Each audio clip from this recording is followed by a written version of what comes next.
Mais rápido do que a bala de uma arma. 6 vezes mais quente do que a superfície do Sol. Ele parece desafiar as leis da gravidade e pode atingir você e matá-lo. Raio. Agora, revelamos novas e dramáticas descobertas, experiências chocantes que provam que os raios são um dos mais estranhos, destrutivos e importantes fenômenos terrestres.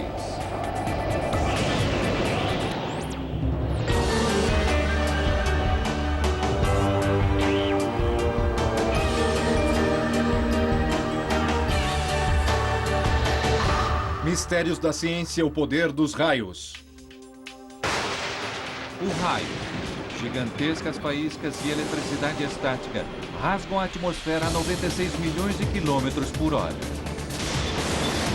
Até 1 bilhão de volts cortam o ar. Naquele instante, a corrente cria ondas de luz. Vemos um brilhante raio de luz atravessando o céu. O ar dentro dele se aquece até mais de 27.760 graus centígrados. Ele se expande tão rapidamente que explode. Ouvimos um estrondo ensurdecedor de trovão. Tudo isso acontece mais rápido do que um piscar de olhos, até 8 milhões de vezes por dia. Esse é um dos fenômenos da natureza mais frequentes e melhores observados, mas é também um dos menos compreendidos. Provavelmente sabemos mais sobre como se dá a explosão de uma estrela meia galáxia daqui do que sobre um raio apenas poucos quilômetros acima de nossas cabeças. Cientistas estão usando toda a tecnologia existente para ver os raios como eles nunca antes foram vistos. E estão descobrindo que eles são ainda mais poderosos. Estamos falando de algo de até bilhões de volts. São 200 mil amperes. É uma pequena usina elétrica. É enorme. E mais importantes do que jamais se imaginou. É provavelmente uma daquelas partes fundamentais da equação que realmente contribuem para a vida na Terra.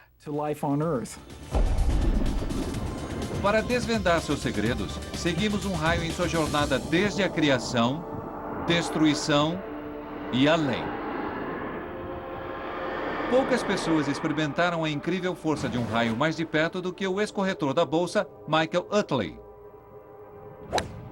Maio de 2000. Utley está jogando golfe em seu clube em Cape Cod, Massachusetts. Acima dele, uma tempestade se forma. 30 mil amperes de eletricidade abrem seu caminho a fogo através da atmosfera, a 96 milhões de quilômetros por hora, indo direto em direção a Utley. Soa a sirene de alarme. É a última coisa de que ele se lembra.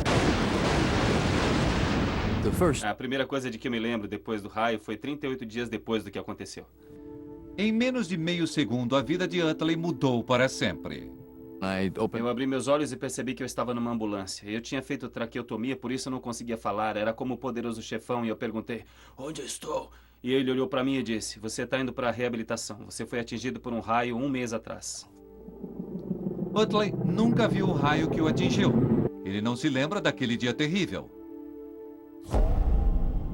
Reconstituímos aqueles momentos que se perderam e nos colocamos no lugar de Utley a fim de acompanhar um raio à medida que ele atravessa o corpo humano e examinar seus devastadores efeitos em detalhes forenses. Começamos com o momento do impacto. Ao raio. Eletricidade rompe pelo seu corpo e faz seu coração parar. Você está morto. O raio percorre o corpo e faz o coração parar e você fica 100% dependente de que alguém faça uma ressuscitação cardiopulmonar. Você está caído ali, não está respirando, seu coração parou. É isso. A ressuscitação o traz de volta à vida, mas sua taxa de batimento cardíaco ainda é errática. É uma corrida para se chegar ao pronto-socorro. Departamento de Emergência na Universidade de Illinois, em Chicago. Se você for atingido por um raio na Cidade dos Ventos, esse poderia ser o primeiro lugar para onde viria. E a primeira pessoa que verá será, provavelmente, a doutora Mary Ann Cooper, médica de emergência e chefe do programa de pesquisa sobre ferimentos provocados por raios. A causa número 1 de morte provocada por raio é parada cardíaca no momento do choque. A corrente pega uma carona na própria corrente elétrica do corpo. Rota número 1. sistema nervoso autonômico. Ele corre por sua espinha e controla funções involuntárias: respiração, digestão, batimento cardíaco. Rotas número 2 e 3. Sangue e músculos cheios de eletrólitos, ácidos, sais e outros elementos químicos, essenciais para a vida, condutores elétricos. Juntos, eles oferecem à corrente uma rota através do organismo, direta até o seu coração. O marca-passo interno do coração gera correntes elétricas que controlam seu ritmo. Quando atingido por uma corrente de alta voltagem, o ritmo é quebrado, ou pior.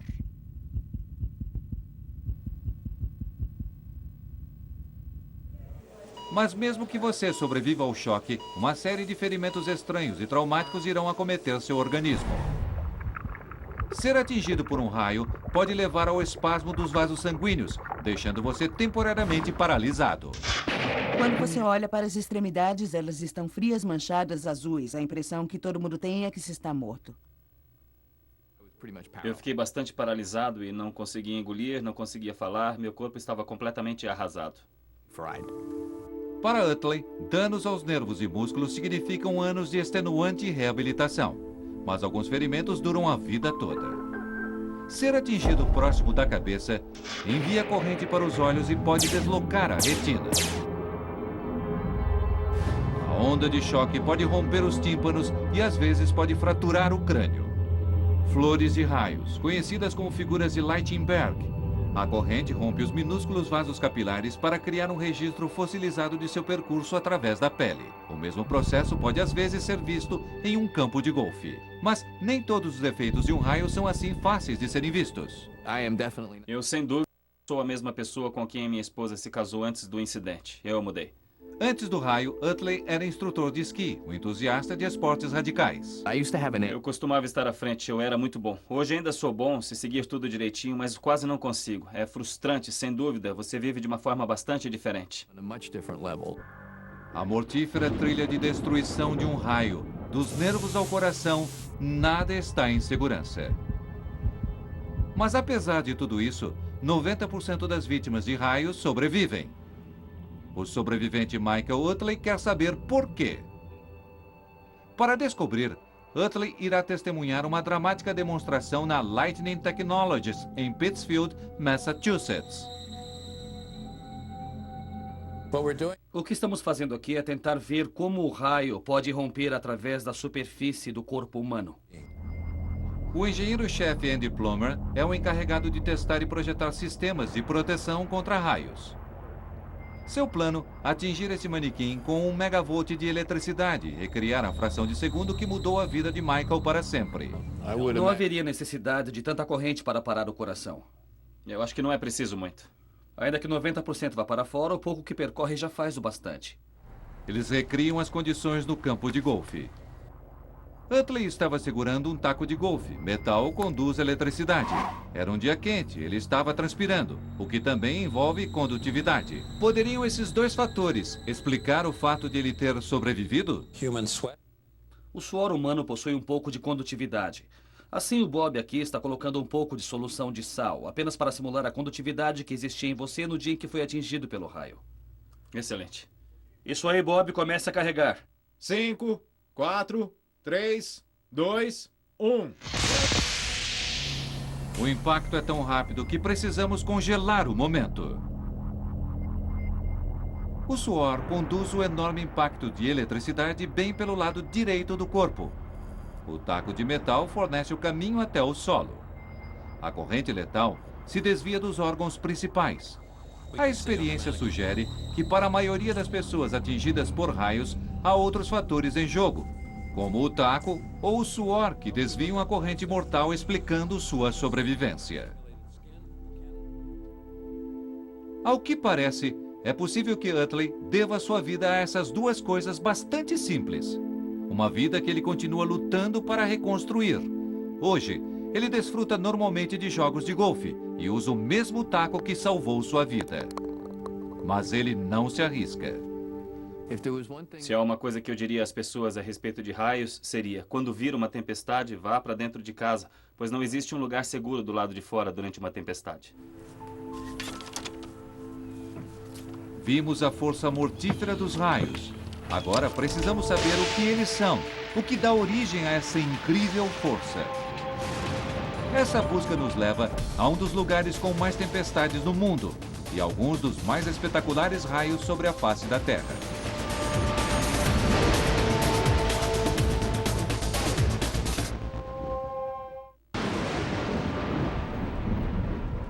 Estamos seguindo um raio em sua jornada através da atmosfera. Vimos o que acontece quando uma tempestade desencadeia sua incrível força. Agora, vamos voltar aos momentos anteriores ao raio, a fim de investigar o que aciona esse misterioso fenômeno. Nossa viagem nos leva a uma cidade onde ocorrem as mais violentas tempestades com raios do mundo. Darwin, no norte da Austrália. Em poucas horas podem ocorrer 1.600 raios. Darwin é o lugar perfeito para se investigar um dos maiores mistérios da natureza: o que leva um raio a acontecer. Uma equipe internacional de cientistas está aqui para descobrir. Eles usam radar e uma frota de aeronaves em busca de uma resposta, bem no cerne das monstruosas nuvens de tempestade de Darwin.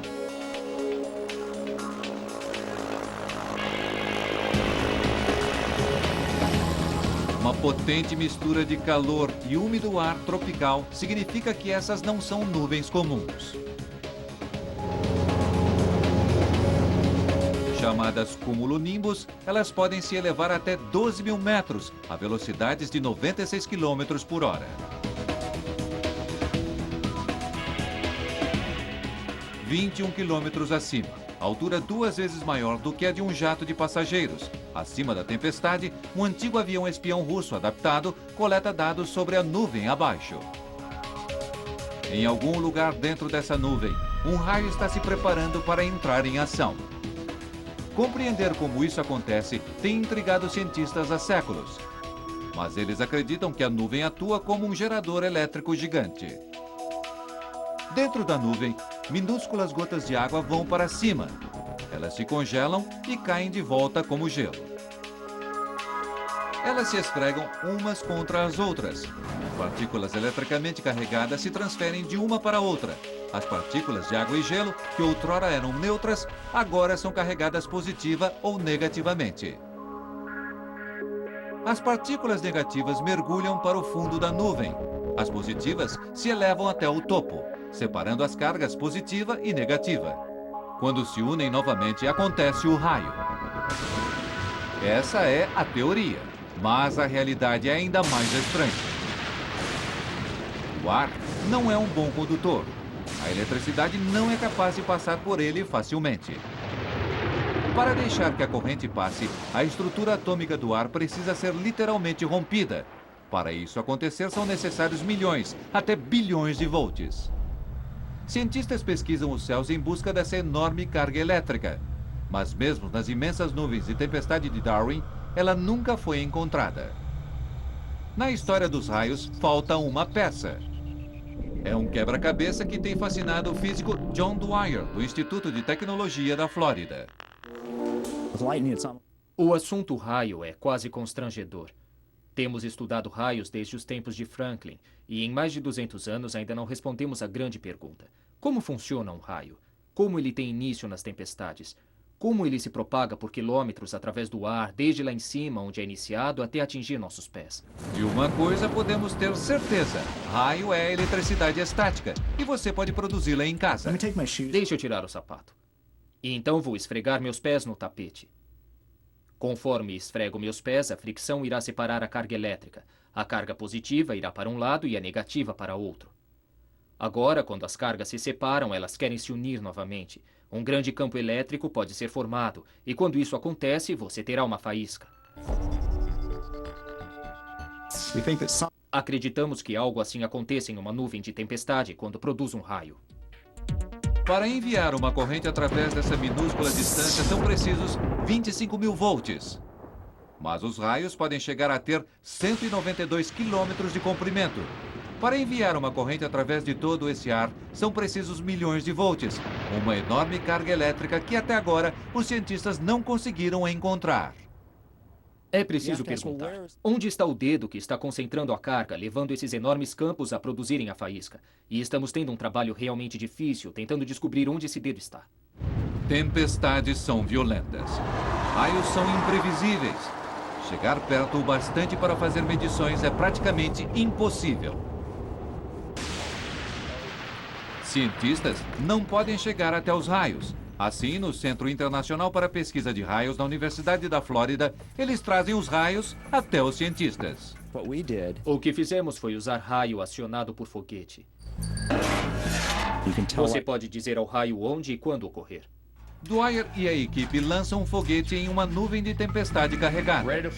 Pronto para disparar. Armando o foguete. 5, 4, 3, 2, 1. Ele segue um fio de cobre que age como um condutor de raio. Milhões de volts de eletricidade correm da nuvem para o solo. Dwyer usa informações desse acontecimento para investigar como os raios podem passar através de quilômetros de ar. E ele procura a resposta no espaço. Em uma galáxia distante, uma estrela explode. Milhões de partículas microscópicas eletricamente carregadas são forçadas para fora do espaço. Esses são raios cósmicos. Viajando próximo da velocidade da luz, eles cruzam milhões de quilômetros, milhões de anos-luz para chegar à Terra. Dwyer se pergunta: poderiam os raios cósmicos explicar como a eletricidade viaja através de quilômetros pelo ar? Bilhões desses raios bombardeiam nosso planeta a cada segundo. Eles são invisíveis e inaudíveis. Mas quando um raio cósmico viaja através da atmosfera, ele momentaneamente destrói a estrutura molecular do ar. Isso produz raios X, ondas eletromagnéticas de radiação que podem ser mensuradas.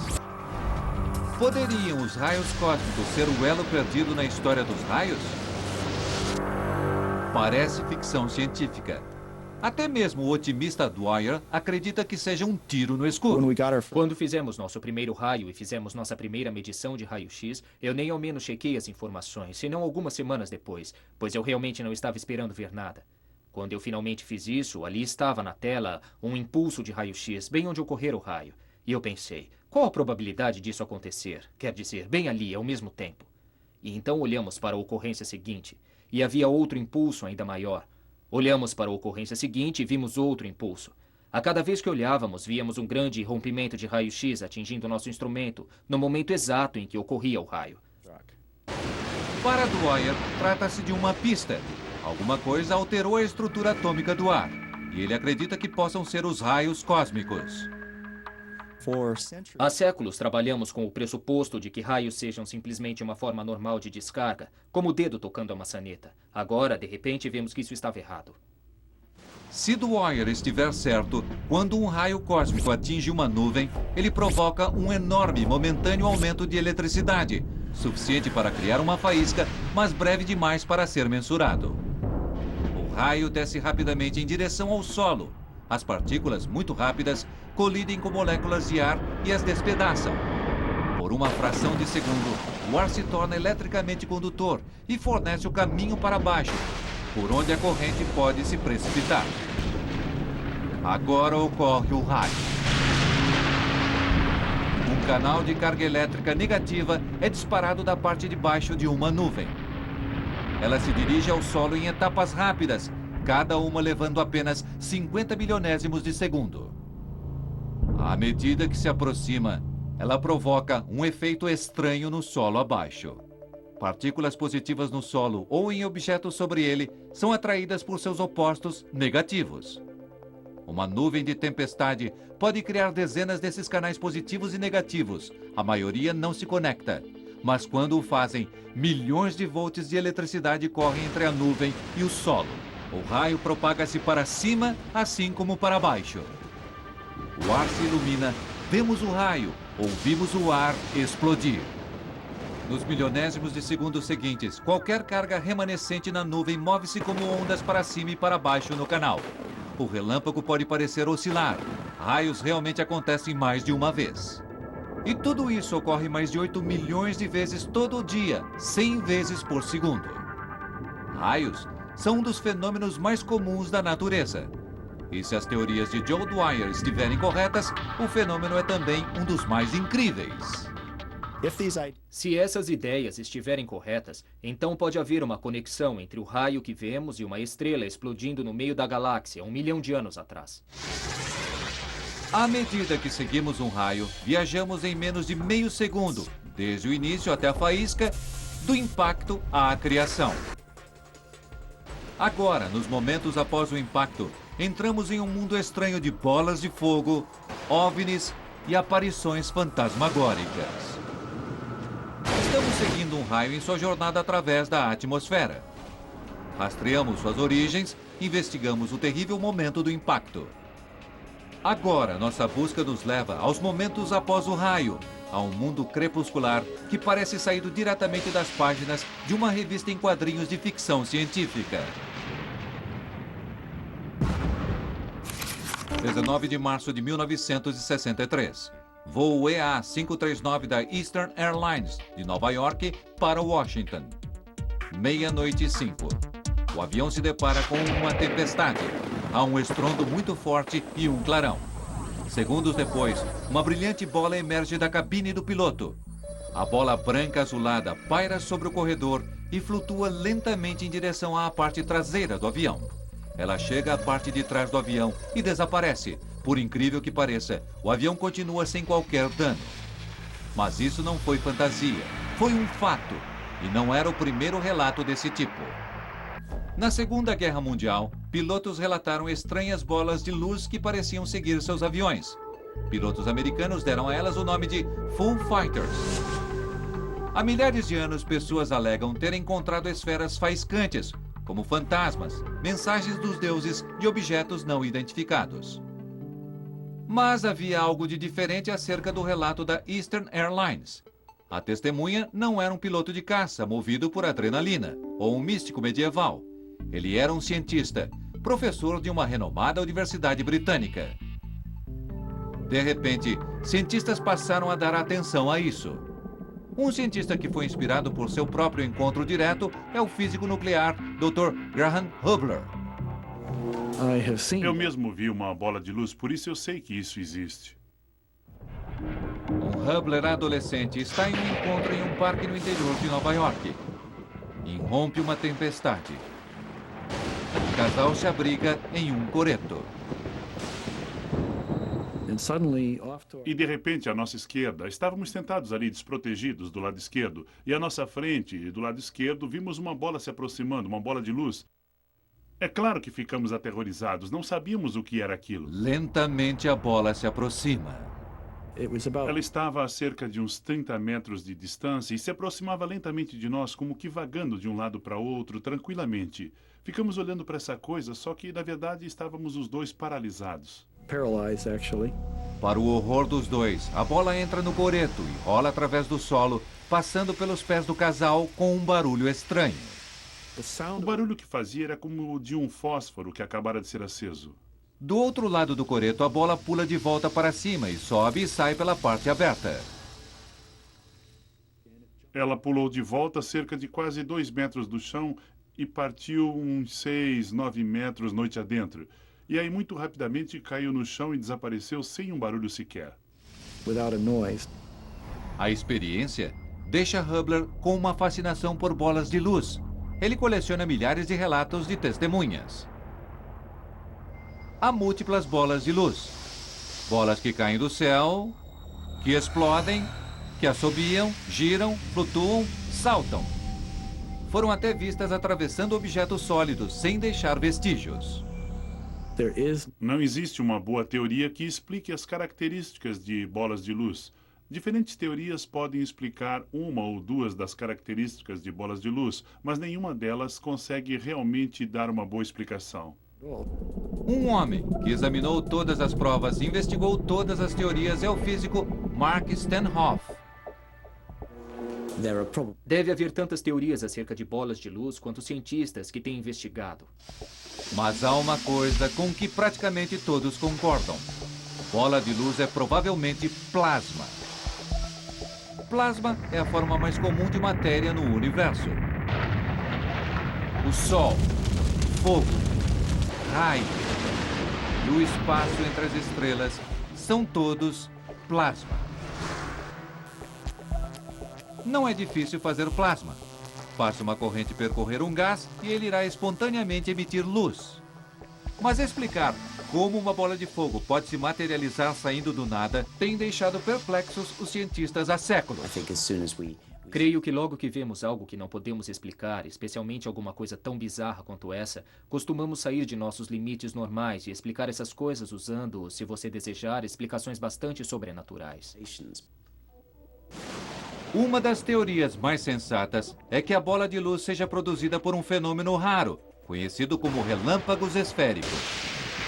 O vídeo mostra um raio que parece quebrar-se em pequenas esferas. Alguns cientistas argumentam que bolas de luz sejam esferas de plasma que se separou da faísca. Mas existe um grande problema. Testemunhas falam de bolas que duram minutos. Essas esferas desaparecem em menos de meio segundo.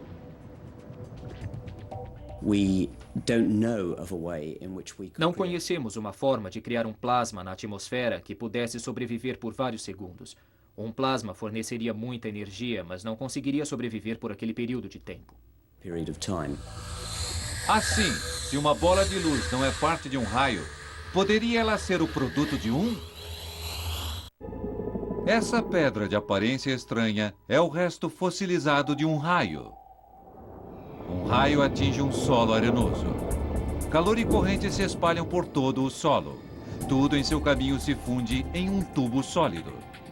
Esse é o vidro da própria natureza. Chama-se fulgurito e pode se estender a profundidades de até 4,5 metros. Quando o tubo é formado, poeira é empurrada para a atmosfera. Essa detonação repete o efeito. Poderia algo tão simples quanto poeira conter a chave para esse mistério de séculos? Experiências de laboratório provam uma minúscula bola de poeira mantém sua forma e se inflama em uma área de carga elétrica. Isso poderia explicar o relato de Hubble, mas não o relato da Eastern Airlines.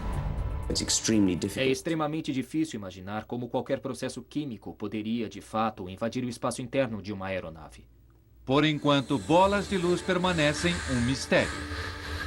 Mas se a ciência puder desvendar seus segredos, a bola de luz poderia acabar sendo mais do que simples curiosidade. É até possível que pudesse conter a chave para uma fonte de energia completamente nova. Sem dúvida, ela contém energia. O mero processo de brilhar é o bastante para exigir alguma energia. E se pudermos controlar essa energia, quem sabe o que o futuro pode trazer? A bola de luz sem dúvida existe, por isso, ou é algum fenômeno de física conhecido que temos de analisar de formas sobre as quais ainda não havíamos pensado, ou é um fenômeno físico totalmente novo, o que é bastante emocionante, que irá nos levar a alguma nova tecnologia ou uma nova física. O mistério acerca da bola de luz ainda está para ser solucionado. E não é o único estranho fenômeno que ocorre nos momentos que sucedem um raio. Olhem acima das nuvens. E a história fica ainda mais estranha. Olha só o que foi aquilo. Você viu? Caramba! Em nossa viagem seguindo um raio, nós nos aventuramos além das fronteiras da ciência. Mas esse é apenas o início. Segundos após o desencadeamento de um raio, bem acima de uma nuvem de tempestade, surge um novo e estranho fenômeno. 6 de julho de 1989. Físicos da Universidade de Minnesota testam uma nova câmera low light. Eles pretendem usá-la em uma experiência com um foguete de grande altitude. Eles direcionam a câmera para leste, por acaso para algumas estrelas e para o que parece ser uma distante tempestade. Eles passam o tape. Alguma coisa lhes chama a atenção. 2 flashes de luz em forma de funil. Eles duram apenas uns poucos milionésimos de segundo. A equipe estima que os flashes estejam a 32 quilômetros acima das nuvens e a uma incrível altura de 20 quilômetros. Por puro acaso, eles captaram algo totalmente novo para a ciência. A partir desse laboratório de pesquisa na Universidade de Duke, na Carolina do Norte, o professor Steve Kummer busca esses estranhos espectros. É emocionante fazer parte de algo fundamentalmente novo que ninguém jamais viu. É como uma grande surpresa essas coisas terem estado lá o tempo todo sem que ninguém soubesse. As duas colunas de luz oscilam acima de uma tempestade à distância. Então, o que são elas? Ao redor do mundo, cientistas de raios estão em uma busca para descobrir. Eles não precisam olhar longe. Cientistas revêem centenas de horas de vídeo feitos no ônibus espacial. Para sua surpresa, há dezenas dessas estranhas aparições, simplesmente esperando para serem identificadas. Câmeras low light mostram sua capacidade nos céus. Aeronaves de alta altitude voam acima das tempestades. Logo, há milhares de visões registradas. Todos ficaram surpresos pelo fato de serem tão comuns. É apenas um caso daqueles em que, quando você sabe que está procurando, de repente você vê muitos. Cientistas os chamam de sprites, devido à sua aparência elusiva e fantasmagórica. Eles parecem dançar acima das nuvens de tempestade no céu à noite.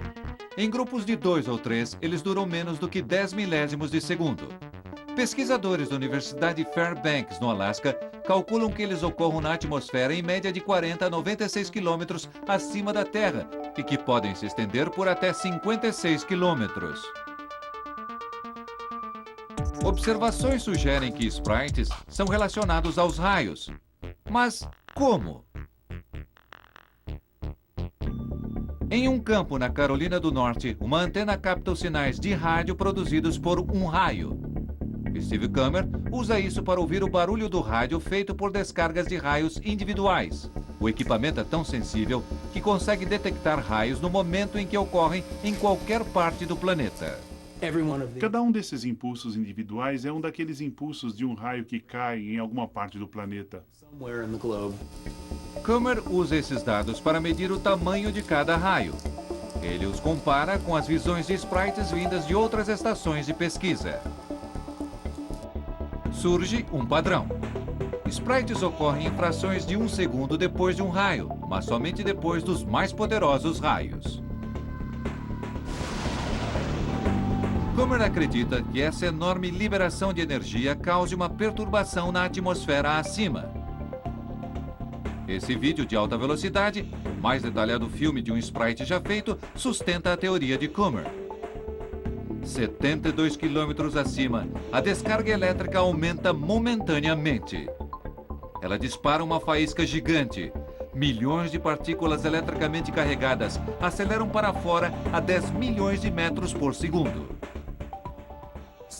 Sprites costumam ter cerca de 64 quilômetros. A parte de baixo aqui tem talvez 40, a parte de cima tem 96 ou 104 quilômetros. Sprites possuem muitas formas e tamanhos, desde o chamado sprite A-bomb, com até 96 quilômetros de diâmetro, até o Tau Skinny, com menos de 1.600 metros de largura e apelidado de Diet Sprite.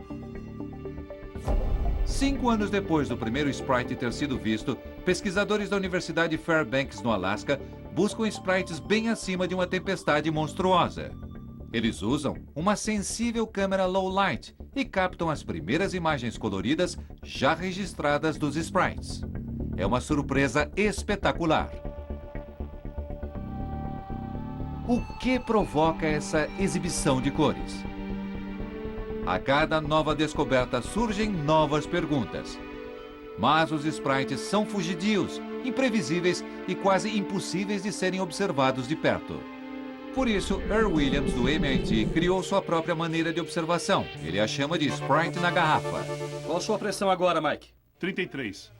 Em uma tipografia abandonada em Brockton, Massachusetts, Williams e sua equipe usam um tubo de plexiglass, uma antiga direção de carro e muita engenhosidade a fim de criar seu próprio sprite. Vamos lá. Eles recriam condições na média atmosfera, 80 quilômetros acima do planeta. Ali está uma boa luz de sprite. Começamos com um tubo cheio de ar com pressão atmosférica, como o ar neste cômodo que estamos respirando. Com bombas de vácuo sob a mesa, bombeamos o tubo para pressões mais baixas, que correspondem a altitudes de 80 quilômetros. Fazendo passar uma corrente elétrica pelo tubo, eles criam um mágico espetáculo de luz. É o mesmo processo que ilumina Las Vegas. O gás neon nesses tubos é invisível, mas passe uma corrente por ele e ele produz luz colorida. Na atmosfera, a maior parte do gás é nitrogênio. Atinge o ar próximo do solo com uma corrente e uma deslumbrante luz branca será produzida. Mas mude a pressão e a cor também muda. 80 quilômetros acima na atmosfera terrestre, baixa pressão significa que o nitrogênio produz luz vermelha. Mas à medida que o Sprite se estende em direção à Terra, a pressão do ar aumenta sob a gravidade, a luz se altera para roxo e então para azul.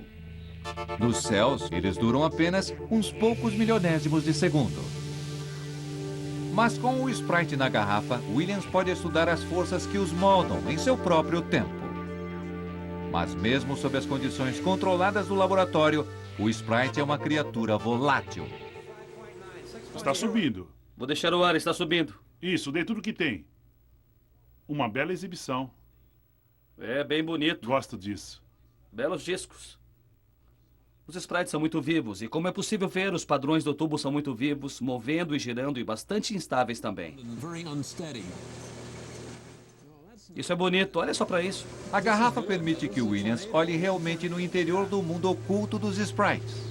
Nunca vi aquele antes. E descobre que podem haver fenômenos ainda mais estranhos esperando para ser descobertos. Cientistas que estudam Sprites esperam o inesperado. O que foi aquilo? Mas nem mesmo eles estão preparados para isso. Você viu? Foi tão bonito. Porto Rico, 2001. Um jato de luz azul parte do topo de uma nuvem de tempestade e viaja a mais de 64 quilômetros nos céus. Outras visões confirmam, esse não é um Sprite. Ele viaja para cima e não para baixo, desde a nuvem e não da atmosfera média. É uma espécie totalmente nova chamada Blue Jet, ou jatos azuis. Quando vi o vídeo, fiquei como que é realmente espetacular. Eu me pergunto o que era aquilo. Blue Jets são um mistério. Ninguém realmente sabe como são gerados. E a coisa não para aqui. Em seguida vem uma espécie ainda mais rara, Elfos.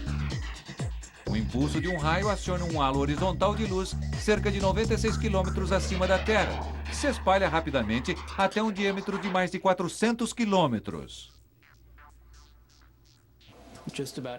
Praticamente todo mundo que partiu com um novo instrumento ou para uma nova região do mundo para observar acima das tempestades em busca de algo novo, encontrou algo novo. Sprites, Blue Jets, Elves.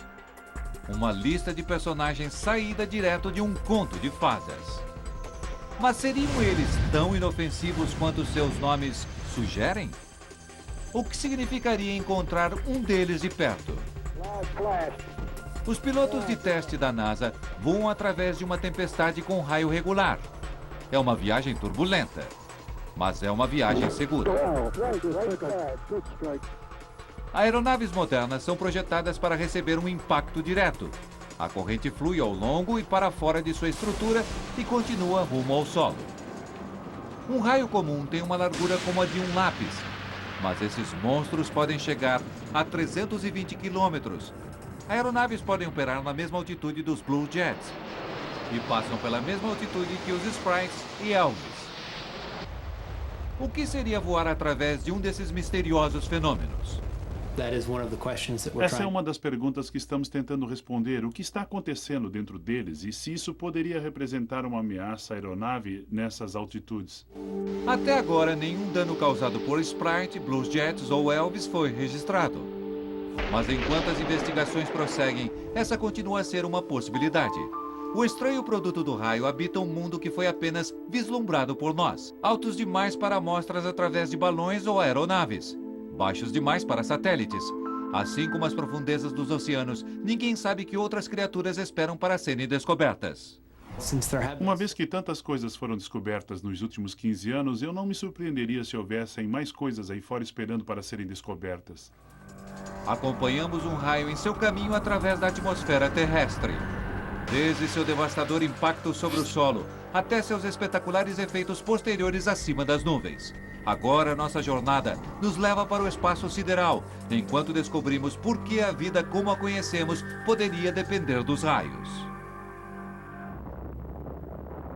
A Guerra Fria. uma operação americana super secreta com o nome Starfish Prime. O objetivo? Investigar os efeitos de uma guerra nuclear no espaço. 9 de julho de 1962. Uma ogiva nuclear de 1,5 megaton é detonada a 400 quilômetros acima do Oceano Pacífico. A explosão acontece em uma área de radiação natural chamada Cinturões de Van Allen. Envoltos ao redor da Terra como duas rosquinhas gigantes, eles estão repletos de partículas radioativas e representam uma ameaça a astronautas e satélites. No Centro Espacial Goddard Space Flight Center da NASA, próximo a Washington, Jim Green monitora a radiação nos cinturões. É uma área bastante perigosa. Essas partículas estão se movimentando tão rapidamente que irão se mover através da pele, através da carne, tecidos e também através da espaçonave, danificando os circuitos delicados e finalmente fazendo parar os satélites no espaço. Entre os cinturões, há uma área com muito menos radiação, chamada de Safe Slot. Ali estão os satélites comerciais, operando na segurança de um ambiente com baixa radiação. Mas a ogiva Starfish Prime envia uma enorme quantidade de radiação diretamente para o Safe Slot. Níveis de radiação elevam-se muito. Os satélites param de funcionar. Mas então, apenas umas poucas semanas depois, o slot está livre de radiação. Cientistas da NASA estão estupefatos. Alguma coisa recriou o Safe Slot. O quê? Desde então procuramos determinar por que aquele slot está ali. Logo há um avanço. Pesquisadores percebem que violentas tempestades solares bombeiam partículas radioativas no espaço. Quando isso vem em nossa direção, a radiação impregna o Safe Slot. E então, como que por mágica, ele fica livre e o slot fica seguro novamente. Mas não tudo de uma só vez. E essa é a pista vital. O que quer que seja que libere o Safe Slot parece ser mais eficaz em alguns momentos do que em outros. É mais intenso do lado dia do que do lado noite. E é mais intenso durante o verão do que durante o inverno. A prova aponta para o Sol.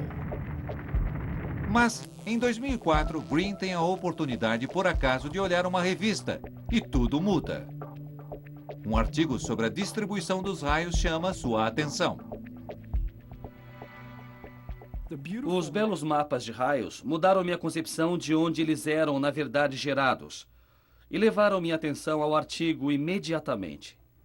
Green percebe que o raio exibe exatamente as mesmas características que as da liberação do Safe Slot.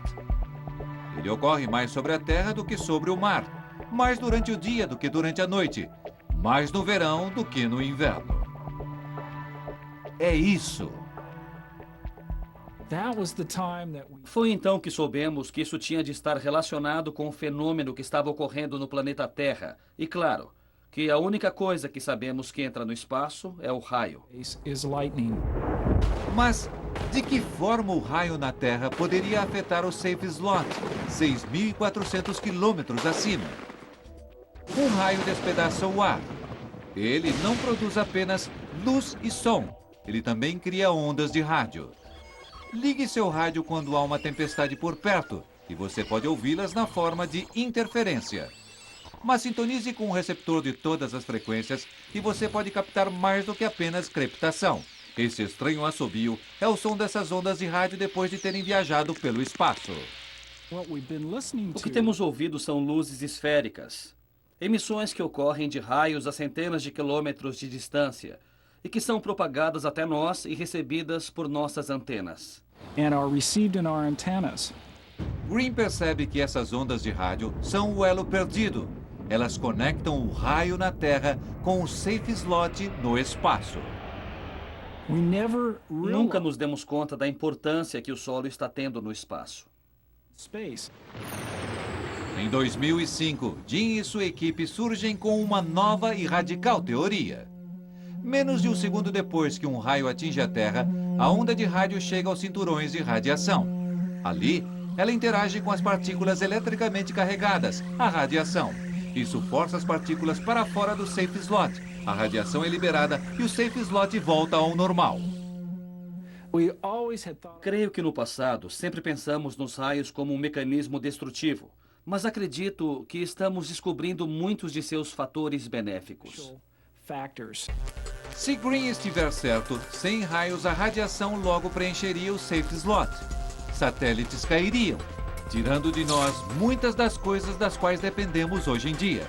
Comunicação global, sistemas de navegação, telefones celulares, televisão por satélite, tudo isso cessaria. A vida como a conhecemos deixaria de existir. Se os raios parassem amanhã, veríamos uma dramática mudança na nossa maneira de viver hoje. Ele é provavelmente uma daquelas partes fundamentais da equação que realmente contribui para a vida no planeta Terra. Raios. Há milhões de anos eles povoam nossas visões mais sombrias e infundem horror através de nossos mitos mais antigos. Hoje, estamos mais perto do que nunca de desvendar seus segredos. E quanto mais descobrimos, mais os raios desafiam nossas expectativas. Suas origens podem estar além de nosso mundo. Eles podem assumir formas estranhas e criar deslumbrantes espetáculos de luz. Os raios são devastadores, lindos e essenciais para a vida como a conhecemos. A incrível jornada de um raio, desde o espaço sideral até o funcionamento interno do corpo humano. Vida e morte, destruição e criação. Tudo isso em menos do que um piscar de olhos. Versão brasileira Centauro.